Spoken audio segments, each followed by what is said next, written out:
Hello friends, स्वागत है आप सभी का अपना चैनल ओपीटेक्स डिज़ाइन टेक्निकल नॉलेज पे। जैसा कि आप सभी जानते हैं, मैं ओपीटेक्स से रिलेटेड वीडियो बनाता हूं। मैंने ओपीटेक्स से पैटर्न मास्टर का एक कोर्स लॉन्च किया था जो 90 डेज में हमें पूरा करना है। तो उसी क्रम में आज हमारा एक वीडियो है। तो कोर्स का आज डे 14 है। तो सबसे पहले हम डिज़ाइन को समझ लेते हैं। तो डिज़ाइन हमारा कुछ इस टाइप का है। इस फोटो में आप देख सकते हैं 2 बटन है, ब्लेजर टाइप का इसमें कॉलर है जिसका लेंथ हमने 40 रखा है, yoke length 16, chest 38, waist 34, bottom 90, sleeve length 22 पे ओपनिंग 10 है। बाइसेप हमने रखा है 15 और शोल्डर भी रखा है हमने 15। तो इसमें देख सकते हैं 2 बटन है इस तरह से, और हम ब्लेजर कॉलर की तरह कॉलर को क्रिएट करेंगे। वेस्ट पे ज्वाइंट दिख रहा है जैसा कि पिक्चर में है, और एक प्रिंसेस कट का सीम दिख रहा है। उसके अलावा इसमें यह भी दिख रहा है प्रिंसेस कट के अलावा भी इसमें वॉल्यूम जो है कुछ एक्स्ट्रा है। तो उसके लिए भी हम उस टाइप का ही पैटर्न क्रिएट करेंगे, क्योंकि सिर्फ प्रिंसेस कट से जो है इतना फ्लेयर नहीं आ पाएगा जितना फ्लेयर इस वीडियो में इस फ़ोटो में दिख रहा है। तो सबसे पहले हम योक के लिए एक पीस लेते हैं, क्योंकि योक 16 इंच लेंथ का है। तो क्रिएट पैरेलल में हम 16 इंच सबसे पहले हम लेंथ लेते हैं। यहाँ से चाहे तो आप पीस का नेम लिख सकते हैं या बाद में भी लिख सकते हैं, जो भी पार्ट आप क्रिएट कर रहे हैं। तो हम लेंथ में 16 डाल देते हैं, जो कि हमारा योग लेंथ है। और उसके बाद विड्थ में डालेंगे चेस्ट का 4th हिस्सा, जो कि हमारा चेस्ट है 38। तो उसका 9.5 हो जाएगा वैल्यू। उसके बाद हम ओके कर देंगे। जैसा कि मैंने पहले भी वीडियो में बनाया, सबसे पहले इसमें हम पॉइंट लगाते हैं किसी भी पैटर्न को क्रिएट करने के लिए उसके मेजरमेंट के अकॉर्डिंग। तो उसी तरह से जो है आप ऐड पॉइंट ले लेंगे जिसका शॉर्ट की ओ है। तो यहीं से हम किसी भी पैटर्न की शुरुआत करते हैं। तो सबसे पहले हम इसमें शोल्डर का निशान ले लेते हैं, जो कि 15 है, जिसका हाफ हमें 7.5 लगाना होगा। ग्रेड पॉइंट पे जो है क्लिक करेंगे, उसके बाद ओके कर देंगे। उसके बाद हम एक नेक विड्थ का निशान लगा लेंगे।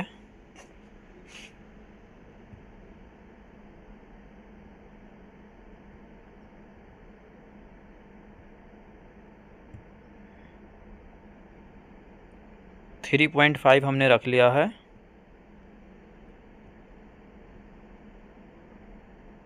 फोर रखा है अभी हमने, लेकिन 4 हमें लगता है कि ज़्यादा हो जाएगा, तो 3.5 कर लेते हैं हम इसको।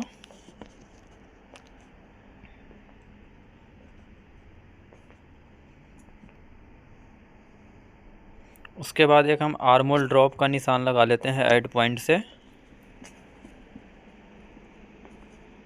गाइडलाइन लेके रख लेते हैं हम ऊपर से एक आर्मोल की प्लेसमेंट के पास। एक गाइडलाइन और ले लेते हैं शोल्डर के पास। उसके बाद डिलीट पॉइंट लेकर के डिलीट कर देते हैं कॉर्नर को।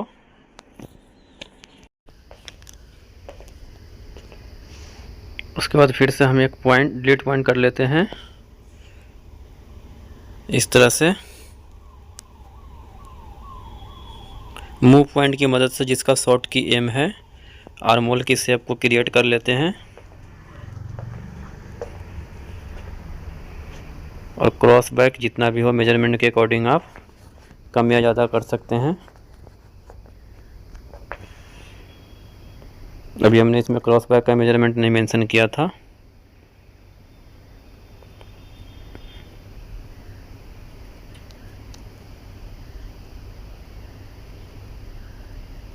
थोड़ा सा शेप को सही कर लेते हैं।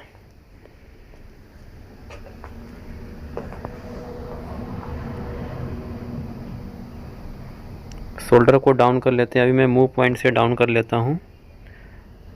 वैसे और भी कई ऑप्शन होते हैं, मल्टी मूव वगैरह भी होते हैं, जिससे हम वैल्यू डाल करके कम कर सकते हैं शोल्डर को डाउन।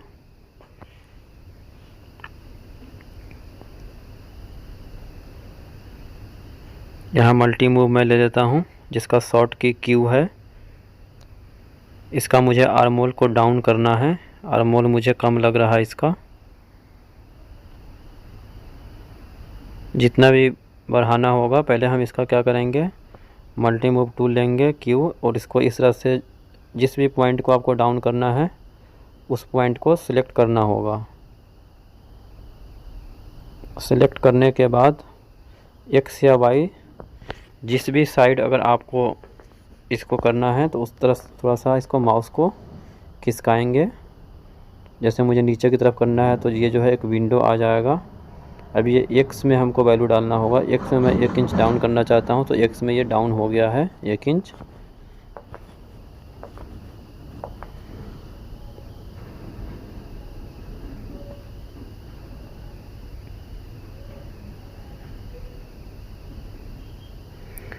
ये मेरा शोल्डर का शेप कम लग रहा है, थोड़ा सा मैं और इसको डाउन कर लेता हूँ, 1/2 इंच और कर लेता हूँ डाउन, एक्स में कम।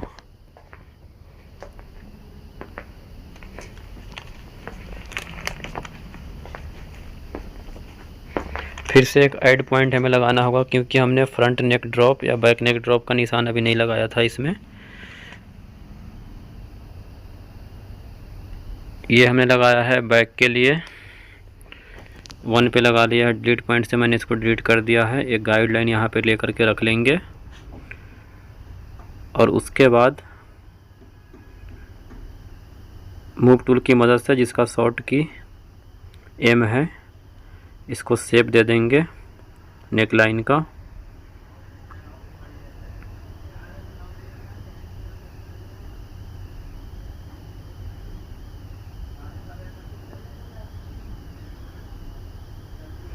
थोड़ा शेप इसका ठीक कर लेता हूँ।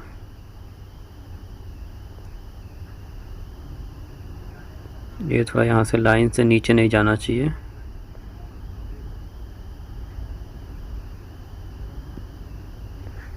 अब ये ठीक है।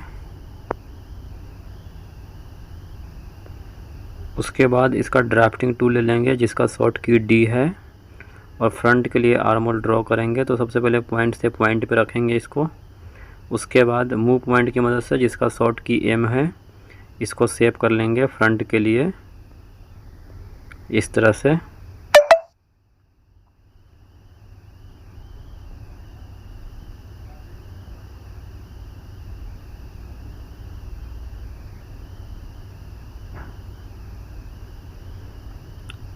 फ्रंट क्रॉस जो है थोड़ा सा कम होता है बैक से,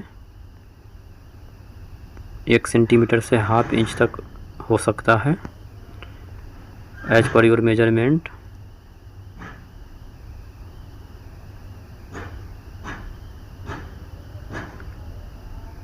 हमने एक गाइडलाइन यहाँ पे ले लिया है और गाइडलाइन को मैंने 7 पे वैल्यू डाला। तो जैसे ये 14 इंच पे यहाँ पे अगर मैं फ्रंट का क्रॉस कर देता हूँ क्योंकि बैक का मेरा 14.5 आ रहा है।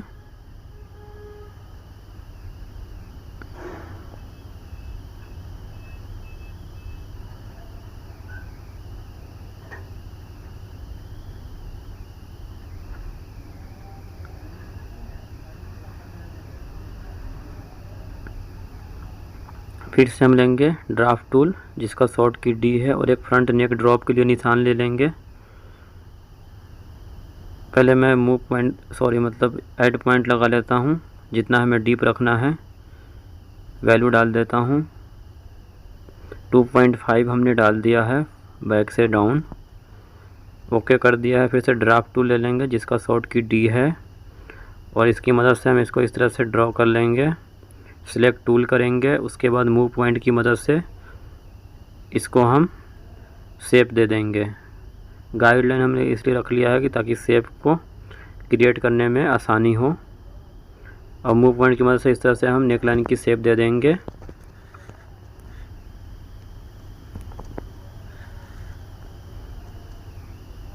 चलिए एक बार और मैं करके इसको दिखा देता हूँ। जिस भी पॉइंट से जिस पॉइंट तक रखेंगे तो इस तरह से ये आपको सिलेक्ट टूल करना पड़ेगा। उसके बाद फिर ये पेंसिल हट जाएगा। फिर से हम मूव पॉइंट ले लेंगे और उसको शेप दे देंगे शिफ्ट के साथ। जहाँ भी हमें राउंड शेप में चाहिए तो शिफ्ट के साथ ही इसको शेप देंगे। ये तो वैसे डायगनली काम करेगा।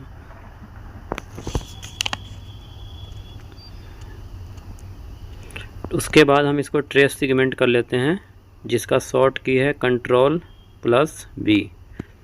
Ctrl+B से ये आपका ट्रेस हो जाएगा और ट्रेस सेगमेंट कर लेते हैं। फिनिश कर लेते हैं इसको, फिनिश हो गया है। उसके बाद राइट क्लिक करके सिलेक्ट टूल कर लेंगे और इसको अलग हम निकाल के रख लेते हैं फ्रंट को। बैक से जो है ये लाइन को हम डिलीट कर देते हैं जो हमने ड्राफ्ट किया था फ्रंट के लिए। तो इस तरह से ये हमारा फ्रंट और बैक का योग रेडी है। अब इसको हम क्या करेंगे, फॉरवर्ड शोल्डर करेंगे। तो इसको जो है फिलिप एलोंग लाइन करेंगे, शोल्डर पे क्लिक करेंगे। उसके बाद जिस भी पार्ट को पलटना है वहाँ पे क्लिक करेंगे। जैसे मुझे बैक को पलटना है तो मैंने बैक के गले पे क्लिक किया, तो ये इस तरह से जो है दिख रहा है। उसके बाद क्या करेंगे, P4 पैरेलल से हम एक लाइन दे देंगे 1 इंच। 1 इंच की वैल्यू डाल देता हूँ।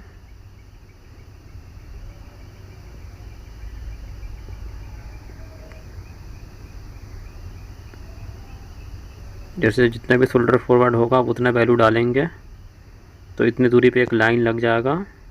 जैसे ये मेरा 1 इंच था तो मैंने 1 इंच पे एक लाइन दे दिया है। कट इंटरनल एलोंग, इससे जो है हम इसको कट कर देते हैं।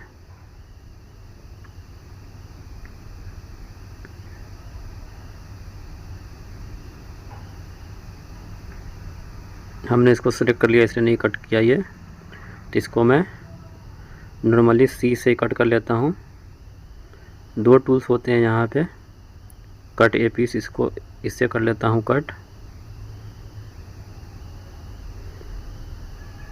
अब ये हमारा 1 इंच यहाँ से फ्रंट छोटा हो गया है। अब इसको हम यहाँ से हटा लेते हैं इस तरह से और इन दोनों पीस को आपस में जोड़ देते हैं। J4 ज्वाइन,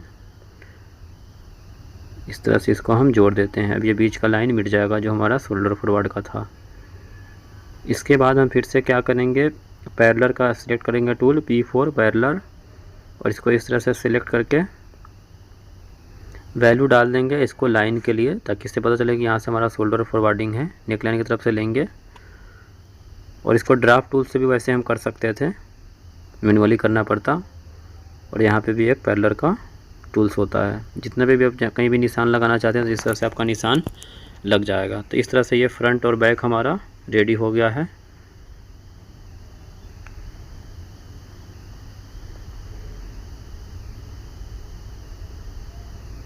रोटेट हॉरिजॉन्टल कर लेते हैं इसको, क्योंकि हमारा ये ग्रीन लाइन सीधा नहीं है। ग्रे लाइन के अकॉर्डिंग ही पीस की कटिंग होती है, इसलिए ग्रे लाइन का ध्यान रखें। चेंज डायरेक्शन कर लेंगे इसका हम, ग्रे लाइन का सेट बेस लाइन डायरेक्शन, इसको हम जहाँ से जहाँ तक करना चाहते हैं वहाँ से सिलेक्ट करेंगे। ऐसे अपने आप ऑटोमेटिक ये लाइन आपका चेंज हो जाएगा। इसको फ्लिप कर लेता हूँ। अब ये हमारा फ्रंट है और ये बैक, इस तरह से देख सकते हैं। अब नेक्स्ट जो है इसमें हमें देखना है, क्योंकि हमें जो है प्रिंसेस कट देना है, प्रिंसेस कट की लाइन, जैसा कि मेरे पिक्चर में दिख रहा है प्रिंसेस कट। तो हमें इसमें प्रिंसेस कट बनाना है। तो सबसे पहले हम क्या करेंगे, गाइडलाइन एक लगा लेंगे यहाँ पे और गाइडलाइन पे डबल क्लिक करेंगे तो जितना भी दूरी का वैल्यू डालेंगे उतनी दूरी पे ये चला जाएगा ऑटोमेटिक। मैंने 3.5 डाल दिया है तो 3.5 पे ये लग गया है।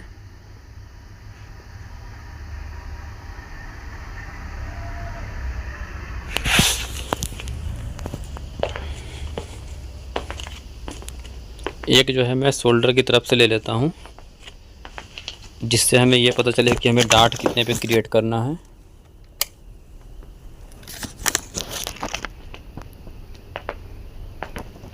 क्योंकि उसी के अकॉर्डिंग हम प्रिंसेस लाइन बनाएंगे। तो हमने जो है इसको 10 इंच पे एक दे दिया है ग्रे उसको शोल्डर से। उसके बाद जो है हम यहाँ पे ड्राफ्ट टूल ले लेते हैं और यहाँ पे 3 इंच से ड्राफ्ट करते हैं इसको शुरू। एक रख लेते हैं डार्ट पॉइंट के ऊपर और उसके बाद यहीं से एक आर्म होल की तरफ लेके चले जाते हैं इस तरह से। सिलेक्ट टूल कर लेंगे राइट क्लिक करके। फिर से जो है हम ड्राफ्ट टूल लेंगे और यहाँ पे जो है गैप दे देंगे डार्ट का 1/4 आ रहा है, 1.25 इंच का, ठीक है इतना ही हम रखेंगे। यस पे क्लिक करेंगे। फिर से जो है यहाँ पे डार्ट पॉइंट पे रख लेंगे और फिर से इसको हम आर्मोल की तरफ ले जाएंगे और इसको 1/2 इंच में यहाँ पे आर्मोल में भी डार्ट निकाल देता हूँ। इससे क्या हो कि हमारा दोनों तरफ डार्ट हो गया है और इसको हम प्रिंसेस सीम में कन्वर्ट कर देंगे। अब मैं इसका शेप ठीक कर लेता हूँ। जैसा कि आप सभी जानते हैं कि शेप के लिए हमें मूव पॉइंट से करना होता है, जिसका शॉर्ट की एम है। तभी मैं मूव पॉइंट ले लिया हूँ। इसको मैं कर्व शेप में बदल देता हूँ लाइन को इस तरह से, और इसको भी साइड वाले भी प्रिंसेस पैनल को भी राउंड कर लेता हूँ। सिलेक्ट टूल करेंगे, यहाँ पे भी थोड़ा सा शेप कर लेते हैं, एडिट, इस तरह से थोड़ा सा राउंड शेप कर लेते हैं ताकि पीस की फिटिंग सही रहे। और यहाँ पे जो मैं एक नोच लगा देता हूँ जहाँ पे डार्ट पॉइंट है, इससे अटैच करने में कारीगर को आसानी होगी।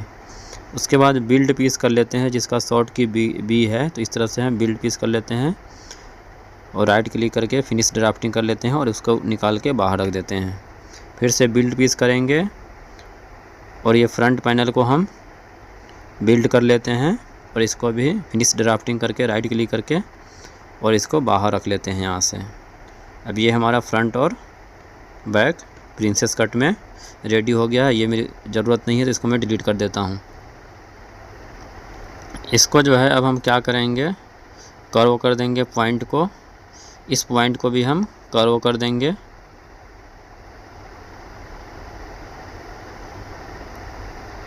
अब इसके बाद क्या है, हमें प्रिंसेस कट को मिला करके देखना भी ज़रूरी है, क्योंकि जनरली जिस तरीके से हमने इसको कट किया है तो ये छोटा बड़ा होगा 1/2 इंच का, इसीलिए हमें इसको प्रिंसेस कट को सीम मैच करके देखना ज़रूरी है।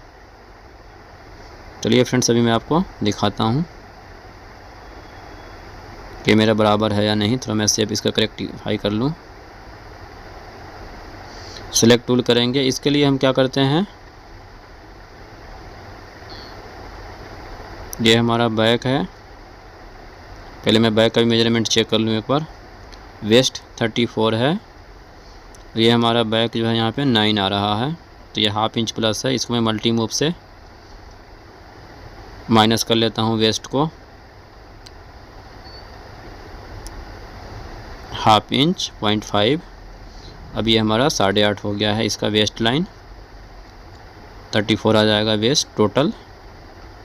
अब हम इसको सीम मैच कर लेते हैं प्रिंसेस कट का, तो इसके लिए वॉक टूल लेते हैं W से, जिसका शॉर्ट की W है, और यहाँ से हम इसको मैच कर लेते हैं। ये गलत हो गया, इसलिए इसको मैंने नीचे से किया है मैच, इसलिए ये इस तरह से आप मैच कर सकते हैं। अब ये हमारा 1/2 इंच छोटा दिख रहा है यहाँ पर, क्योंकि जो डार्ट मैंने निकाला है तो इतना छोटा हो गया वहाँ पर। अब इसके लिए हम क्या करेंगे, मल्टी मूव लेंगे जिसका शॉर्ट की Q है, और इसको मैं 1/2 इंच बढ़ा दूँगा।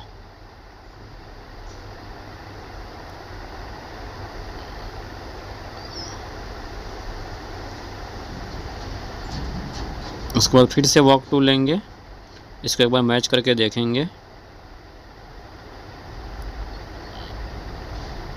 अनडू कर लेते हैं। जब भी हम उल्टे डायरेक्शन में होते हैं तो इसलिए हमारा इस तरह से ये वॉक किया है।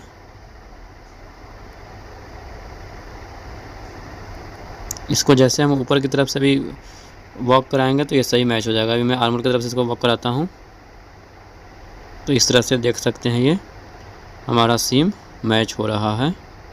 उसके बाद हम एक न्यू पीस ले लेंगे घेरे के लिए, जिसका लेंथ जो है 24 और विड्थ जो है 9.5 रख लिया है इस तरह से। इसमें हम एक पॉइंट लगा लेते हैं,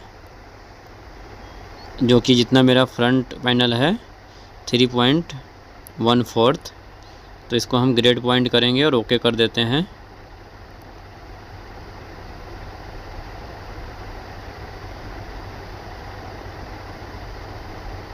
और उसके बाद डिलीट पॉइंट से ये कर्नर को डिलीट कर देते हैं।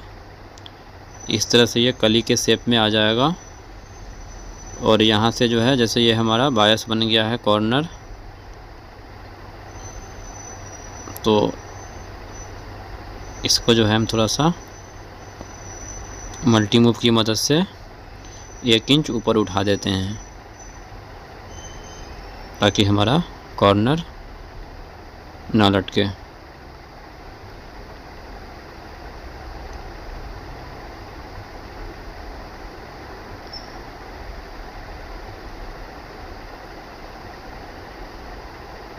उसके बाद फ्रंट ओपन कर लेते हैं इसको एच से।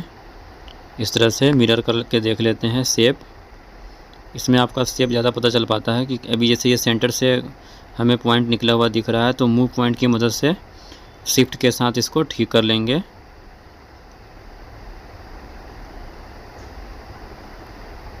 इसको मैं डबल क्लिक करूँगा और यहाँ पे ये मेरा करो है, रीडिंग पे क्लिक कर देते हैं। आप चाहे तो नहीं भी कर सकते हैं, इसकी कोई ज़रूरत नहीं है। इसको मैं मिरर हटा देता हूँ। डबल क्लिक करेंगे, जैसे हाफ को क्लिक करेंगे तो मिरर हट जाएगा। इस तरह से ये जो मेरा फ्रंट में जुड़ेगा जब ये गारमेंट्स बन के तैयार होगा। तो फिर से हम एक न्यू पीस ले लेते हैं साइड के लिए, जिसका लेंथ 24, विड्थ 9.5 रहने देते हैं, क्योंकि प्रिंसेस कट के नीचे भी हमें एक पैनल देना है, जैसा कि पिक्चर में है। ये प्रिंसेस कट के नीचे का एक पैनल, तो इसके लिए भी हम एक पैनल तैयार कर लेते हैं।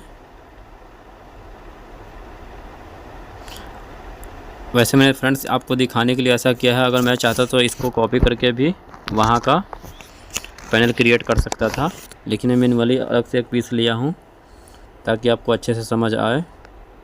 क्योंकि यहाँ का शेप जो है हमें सेंटर से सीधा चाहिए, वहाँ पे हमें दोनों तरफ कली का शेप चाहिए, इसलिए मैंने नया पीस लिया है। तो हमने सबसे पहले सेंटर से जो है निशान लिया है और उसके बाद दोनों तरफ पॉइंट लगा दिया है। वहाँ से जो है हम ड्राफ्ट टूल से ड्राफ्ट कर देंगे। यहाँ पे जैसे अगर 0.5 डालेंगे तो ये हाफ पे निशान लग जाएगा। 2 भागों में बट गया है अभी ये पीस।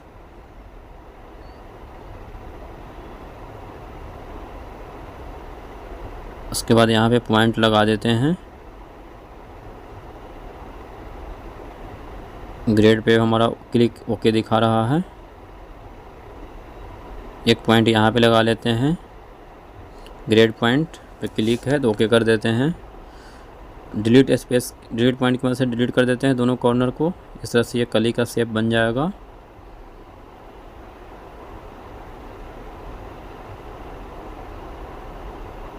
मूव पॉइंट की मदद से साइड को थोड़ा सा हम अप कर लेते हैं, 1/2 इंच, ठीक है।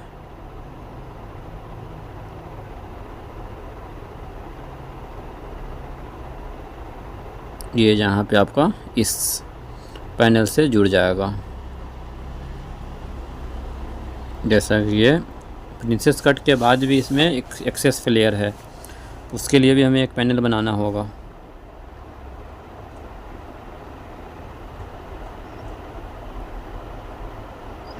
ये हमारा यहाँ आ जाएगा फ्रंट में।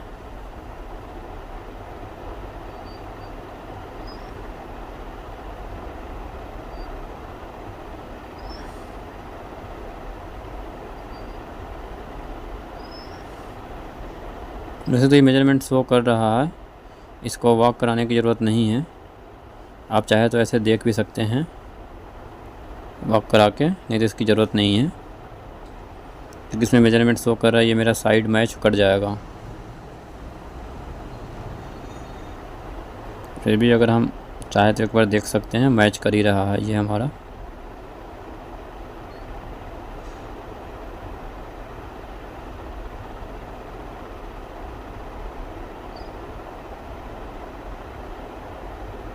इसको जो है फ्लेयर थोड़ा कम लग रहा है, साइड वाले पैनल को और फ्लेयर बढ़ा देते हैं। बीच में थोड़ा सा हल्का सा शेप दे देते हैं। जहाँ पे भी हम शेप देते हैं शिफ्ट प्रेस करना ज़रूरी है, जब भी आपका राउंड शेप में आएगा शेप।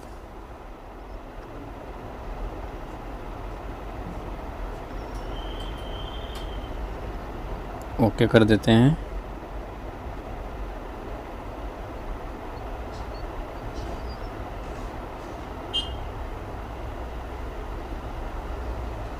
जो भी व्यूअर नए हैं चैनल को सब्सक्राइब ज़रूर कर ले।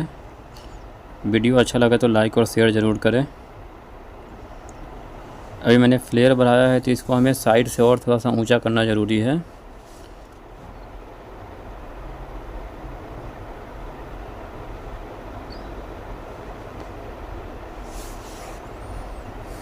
यहाँ से भी थोड़ा सा शेप दे देते हैं ताकि थोड़ा वेस्ट लाइन का शेप अच्छा लगे देखने में।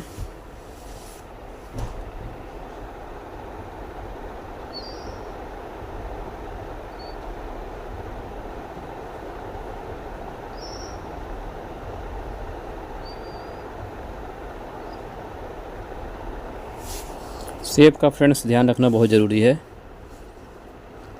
अगर आप मैनुअल वर्क करते होंगे तो आपको पता ही होगा। और फिर से हम इसमें देख सकते हैं कि प्रिंसेस लाइन के अलावा जो है एक्स्ट्रा वॉल्यूम बहुत है इस ब्लेज़र में। जैसे नॉर्मल एक प्रिंसेस लाइन में होता है वैसा नहीं है। इसको हम ज्वाइन कर लेते हैं।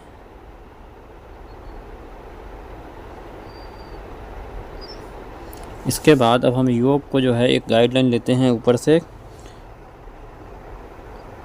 क्योंकि हमें कॉलर बनाना है ब्लेज़र टाइप का। अभी मैं 12 इंच वैल्यू डाल देता हूँ इसमें। 12 इंच, 1 इंच में और ऊपर कर लेता हूँ, 11 इंच ठीक रहेगा। जहाँ पे हम वी शेप बनाएंगे पहला फर्स्ट बटन देंगे, ऑटोमेटिक ½ इंच और नीचे आ जाएगा 11.5 पे। गाइडलाइन देने के बाद सबसे पहले हम वहाँ पे एक पॉइंट लगा देते हैं जिसका शॉर्ट की ओ है और कॉर्नर में इसके आइकन भी है। सभी फ्रेंड्स जानते हैं जो पुराने हैं। ओके कर देते हैं। सिलेक्ट टूल कर लेते हैं। अब यहाँ से देख सकते हैं यहाँ तक ये हमारा 3 इंच कम से कम लग रहा है। बाकी आपको बाहर के मेजरमेंट के अकॉर्डिंग आपका इसका मेजरमेंट मिलेगा जहाँ पे अभी वर्क करेंगे। इसको मैं मल्टी मूव की मदद से वाई में 2 इंच बढ़ा देता हूँ। इस तरह से 2 इंच बढ़ा दिया। उसके बाद जो है मैं एक गाइडलाइन ले लेता हूँ। ये हमारा है सेंटर पैटर्न का। ड्राफ्ट टूल से जो है एक यहाँ पे ड्राफ्ट कर देते हैं स्ट्रेट इस तरह से। ये तो मेरा स्ट्रेट लाइन है। जहाँ पे अगर जहाँ से जहाँ तक 2 पीस आएंगे तो आपस में बिल्कुल क्लोज शो करेगा।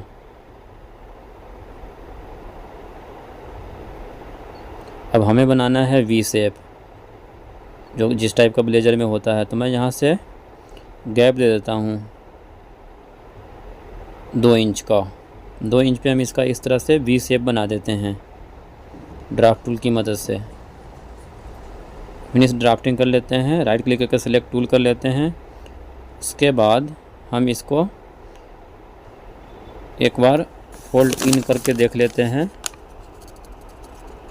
Shift+F है जिसका शॉर्ट की फोल्ड इन का। इस तरह से हमारा ये फोल्ड इन हो जाएगा। शेप मैच करने के लिए एक बार फ़ोटो को व्यू करेंगे।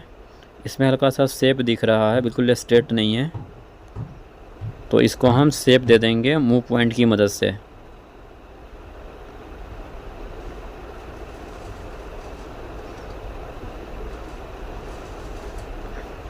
कोई भी फ्रेंड्स किसी को डाउट हो तो कमेंट्स ज़रूर करें ताकि मैं कोशिश करूँगा उसको सॉल्व कर पाऊँ या अगली वीडियो उसी पे बनाऊँ।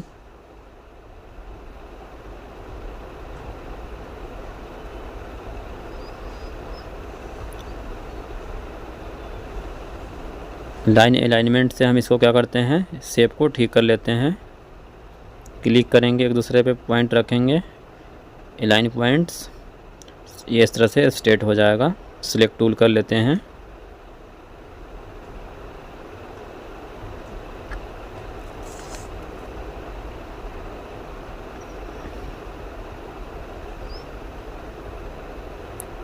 अब ये इस तरह से दिख रहा है जैसा कि पिक्चर में है।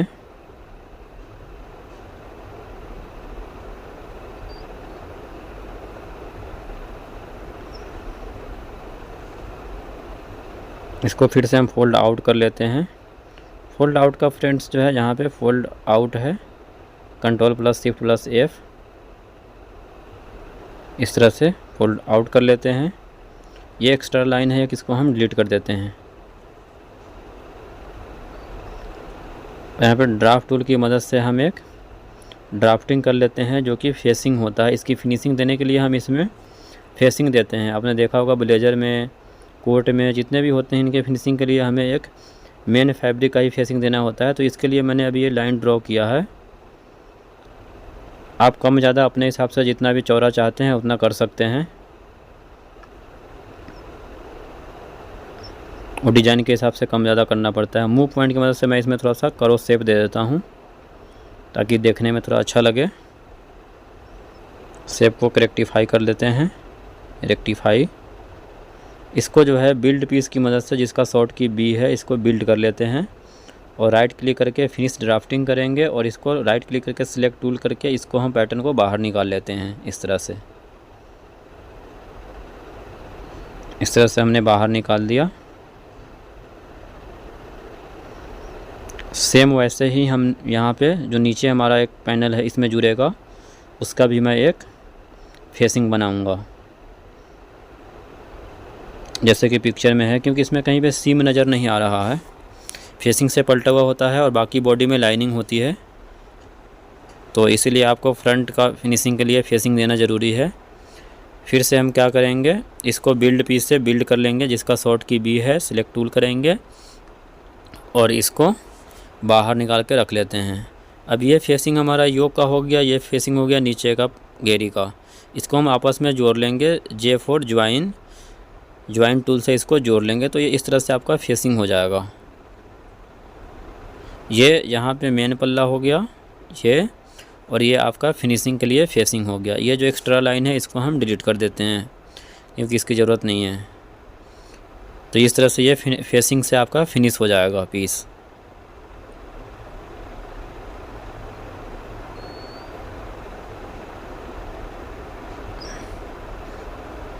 और फ्रेंड्स ये वीडियो काफ़ी लंबी हो जाएगी, इसलिए मैं इसका सेकंड पार्ट बनाऊंगा।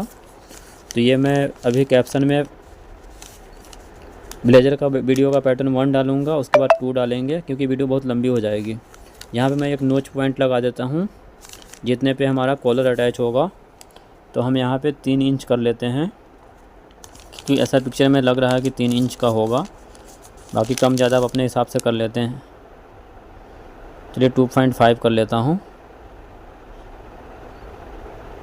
जितने का ठोका लग रहा है।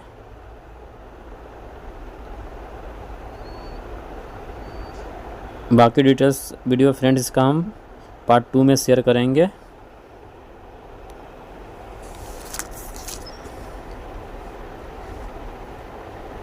फुल पैटर्न देखने के लिए पार्ट 2 इसका ज़रूर वॉच करें ताकि आपको कंप्लीट समझ में आए कि ब्लेजर का पैटर्न कैसे क्रिएट करते हैं ओपी टेक्स में।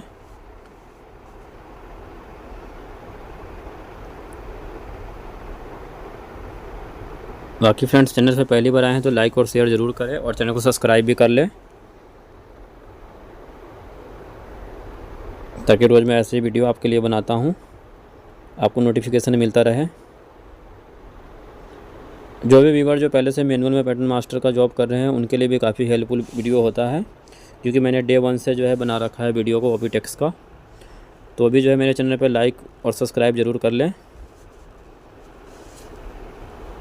मिलते हैं फ्रेंड्स अगली वीडियो में।